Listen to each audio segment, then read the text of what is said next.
বৈদেশিক মুদ্রার রিজার্ভ আরও কমে গেছে। এশিয়ান ক্লিয়ারিং ইউনিয়নে আকু মার্চ ও এপ্রিল মাসের দায় মেটানোর পর বাংলাদেশ ব্যাংকের মোট রিজার্ভ কমে ২,৩৭৭ কোটি ডলারে নেমে এসেছে। আন্তর্জাতিক মুদ্রা তহবিলের আইএমএফ এর হিসাব পদ্ধতি BPM-6 অনুযায়ী বাংলাদেশ ব্যাংকের রিজার্ভ এখন ১,৮৩২ কোটি ডলার। প্রকৃত বা ব্যবহারযোগ্য রিজার্ভ ১৩ বিলিয়ন ডলারের কিছুটা কম। বাংলাদেশ ব্যাংক সূত্রে আজ এ তথ্য জানা গেছে গত সপ্তাহে আকু বিল বাবদ রিজার্ভ থেকে ১৬৩ কোটি ডলার পরিশোধ করা হয়। এরপর রিজার্ভ কমে যায়। আগামী ৩০ জুন পর্যন্ত বাংলাদেশের জন্য আন্তর্জাতিক মুদ্রা তহবিলের আইএমএফ দেওয়া নিট বৈদেশিক মুদ্রার রিজার্ভের লক্ষ্যমাত্রা ছিল ২,০১১ কোটি মার্কিন ডলার। এই লক্ষ্যমাত্রা কমিয়ে আইএমএফ ১,৪৭৫ কোটি ডলারে নামিয়েছে, যদিও এখন তা ১,৩০০ কোটি ডলারের কম। প্রতি মাসে দেশের আমদানি দায় মেটাতে এখন প্রায় ৫০০ কোটি ডলার প্রয়োজন হচ্ছে। বাংলাদেশ ব্যাংকের মুখপাত্র মোহাম্মদ মেজবাউল হক বলেন, কেন্দ্রীয় ব্যাংক গত ২ মাসে ১৬৩ কোটি ডলার আমদানি বিল পরিশোধ করেছে, ফলে রিজার্ভ কিছুটা কমে গেছে। সামনের মাসে আইএমএফ এর ঋণের কিস্তি আসবে।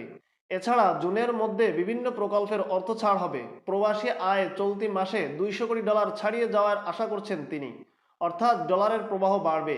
এতে রিজার্ভ থেকে ডলার বিক্রির চাপও কমে আসবে। বাংলাদেশ ব্যাংক জানায়, চলতি মাসের প্রথম ১২ দিনে ৯০ কোটি ডলার প্রবাসী আয় এসেছে। ডলারের দাম বাড়িয়ে ১১৭ টাকা করা হয়েছে। এই বাস্তবতায় প্রবাসী আয়ের প্রবাহ বাড়বে বলে আশা করছেন কর্মকর্তারা। এছাড়া ডলারের দাম বাড়ায় রপ্তানি আয় আশাও বাড়বে বলে কর্মকর্তারা জানিয়েছেন।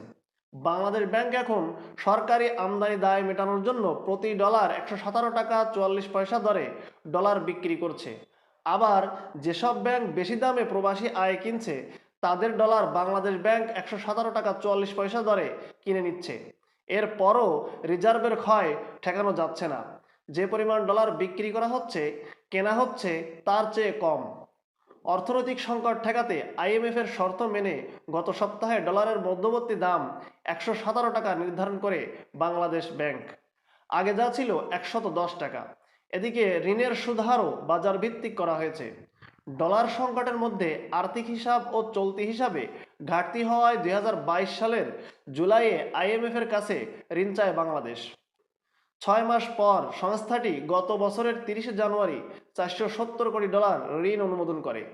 এর ৩ দিনের মাথায় ২ ফেব্রুয়ারি ঋণের প্রথম কিস্তিতে ৪৭ কোটি ৬৩ লাখ ডলার ও গত ডিসেম্বর মাসে দ্বিতীয় কিস্তিতে ৬৮ কোটি ১০ লাখ ডলার পেয়েছে বাংলাদেশ। ঋণের তৃতীয় কিস্তি বাবদ ১১৫ কোটি ডলার আগামী মাসে আসবে। এশিয়ান ক্লিয়ারিং ইউনিয়ন অর্থাৎ আকু হল কেন্দ্রীয় ব্যাংকগুলোর মধ্যকার আন্তঃআঞ্চলিক লেনদেন নিষ্পত্তি ব্যবস্থা। এর মাধ্যমে এশিয়ার ৯টি দেশের মধ্যে যেসব আমদানি রপ্তানি হয়, প্রতি ২ মাস পর পর তা নিষ্পত্তি হয়। অন্য দেশগুলোর সঙ্গে বাংলাদেশের লেনদেনও তাৎক্ষণিকভাবে সম্পন্ন হয়। আকুর সদস্য দেশগুলো হচ্ছে বাংলাদেশ, ভারত, ইরান, নেপাল, পাকিস্তান, শ্রীলঙ্কা, মিয়ানমার, ভুটান ও মালদ্বীপ। দেনা পরিশোধে ব্যর্থ হওয়ায় এই তালিকা থেকে শ্রীলঙ্কা বাদ পড়েছে। আজ এ পর্যন্তই। আল্লাহ হাফেজ।